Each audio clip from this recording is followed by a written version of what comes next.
Chers amis, bonjour, Shavua Tov, nous sommes maintenant entrés dans un nouveau livre, le livre de Bamidbar, le 4e livre de la Torah. Nous sommes maintenant à quelques jours de Shavuot, le don de la Torah. Une fois, 2 enfants se sont amusés ensemble en dehors du village, et à un moment ils se sont écartés du village, et ils se sont pratiquement même un peu perdus. Et il y avait un enfant de 6 ans, un enfant de 10 ans. L'enfant de 10 ans, finalement, est tombé dans un trou et il n'y avait personne pour l'aider, à part l'enfant de 6 ans.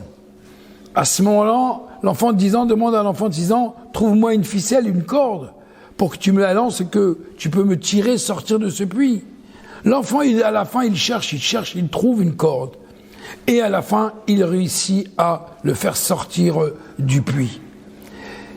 À un moment, quand il retourne dans le village, il raconte au village le miracle qui s'est passé, comment il a un enfant de 6 ans et a sauvé un enfant de 10 ans, etc. Au fur et à mesure, lorsqu'il raconte cette histoire, les gens du village sont un peu sceptiques. Ils n'arrivent pas à croire comment un enfant de 6 ans a pu tirer. Avait-il un élevateur? Avait-il un appareil spécial pour le faire sortir?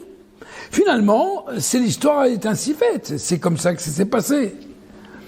Alors il y a soudainement un homme âgé dans la salle qui se lève et qui dit « Vous savez comment cet enfant de 6 ans, il a réussi à faire sortir un enfant de 10 ans ?» Je vais vous dire moi pourquoi. Parce qu'il n'y avait personne à ce moment-là qui a dit à un enfant de 6 ans « Tu vaux rien, tu n'es pas capable de faire quelque chose ». C'est un enseignement très fort pour nous. Lorsque parfois, vous voyez un enfant de bas âge, vous pouvez le considérer comme rien. Qu'est-ce qu'il déjà il peut faire? Qu'est-ce qui peut aider? Et la personne âgée a montré à tout le monde, grâce au fait qu'il n'y a personne qui lui a dit « Mais qu'est-ce qu'on peut faire avec toi ?»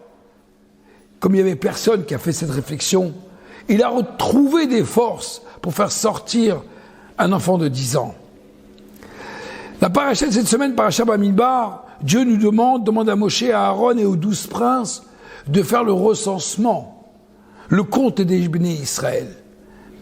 Est-ce uniquement un recensement comme dans toutes les mairies? Non. A priori, le recensement, est-ce qu'il fallait absolument un Moshe Rabbeinu pour recompter? Un Aaron et 12 princes? On n'aurait pas pu prendre des fonctionnaires tout court, sans pour autant donner moins d'importance à ces gens. Mais fallait-il réellement prendre un Moshe Rabbeinu, Aaron, 12 princes, pour faire ce travail? Eh bien, la Torah nous montre, oui, il faut Moshe Rabbeinu, Aaron et 12 princes. Déjà, le fait que c'est eux-mêmes qui font le dénombrement, eh bien, ils donnent une importance à la personne qui sont face à eux. Compter le peuple juif, c'est donner à chacun sa vraie valeur. Quand on dit des fois en français qu'on aime, on ne compte pas, nous, au contraire, quand on compte, c'est qu'on aime, quand on compte, c'est important. Compter, c'est donner une valeur. Compter, c'est prendre chacun sa valeur à juste mesure. Eh bien, finalement, c'est pour bien montrer ici, la Torah nous montrer que chacun, il est important. Chacun, il est nécessaire. Et chacun, il sait très bien qu'il a un rôle à faire dans ce monde. C'est la raison pour laquelle que Dieu a voulu absolument que ce soit Moshe, Aaron et 12 princes qui sont eux-mêmes investis dans ce recensement. Nous arrivons bientôt, si Dieu veut, la semaine prochaine, au don de la Torah. Le don de la Torah a été donné dans un désert. Elle n'a pas été donnée dans les salons du Marriott Hotel ou au salon Hoche ou d'autres grands hôtels, mais spécifiquement dans un désert. Alors bien sûr, la réponse classique, c'est évidemment la Torah, elle a été donnée à tout le monde. Elle n'est pas propriété privée à un rabbin, un grand rabbin ou à un rabbi. Rien à voir. La Torah, elle appartient à tout peuple juif. La Torah, elle appartient, elle est efker, elle est donnée à tout le monde. La Torah a été donnée au peuple juif, car le peuple juif l'a acceptée. Et donc, automatiquement, on ne peut pas me dire dans cette Torah, elle est plus à moi qu'à toi. Pas du tout. Chacun, il a une part dans cette Torah.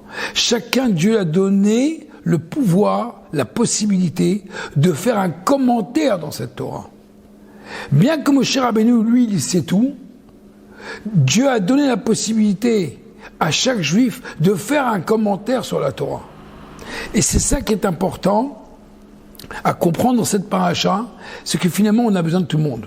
Chacun différemment, mais chacun est nécessaire.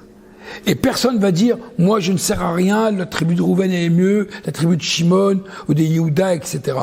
Chacun il a un rôle. Et c'est pour cela que notre rôle aujourd'hui, recevoir la Torah dans un désert, c'est parfois, pour pouvoir mieux la comprendre, c'est de savoir se concentrer, qui sommes-nous ?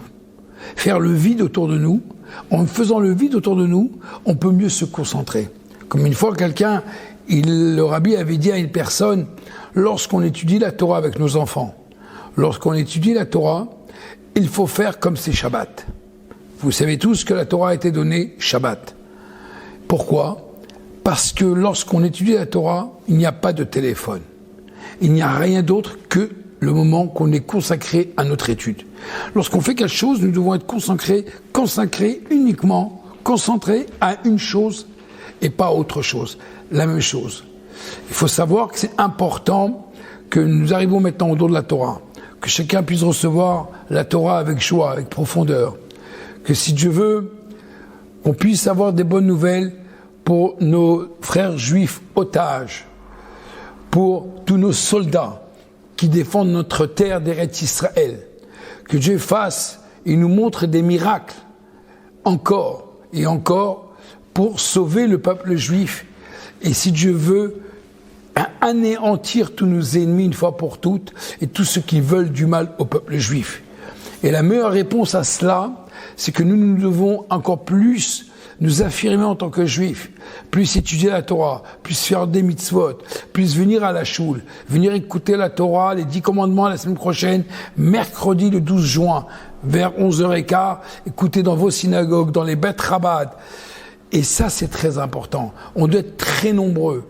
Plus on va être nombreux, plus nos ennemis, ils verront qu'on est attaché aux vraies valeurs. C'est ça qu'ils attendent. Ils attendent qu'on soit réellement attaché à nos valeurs et vous verrez qu'ils tomberont comme des mouches. Que Dieu y fasse qu'on puisse recevoir Kabbalat Torah Besimcha ou Bepnimiut, qu'on reçoive la Torah avec joie et avec profondeur et qu'on vienne étudier la Torah plus souvent de manière... Parce qu'on a envie d'étudier la Torah, on a envie de découvrir la Torah.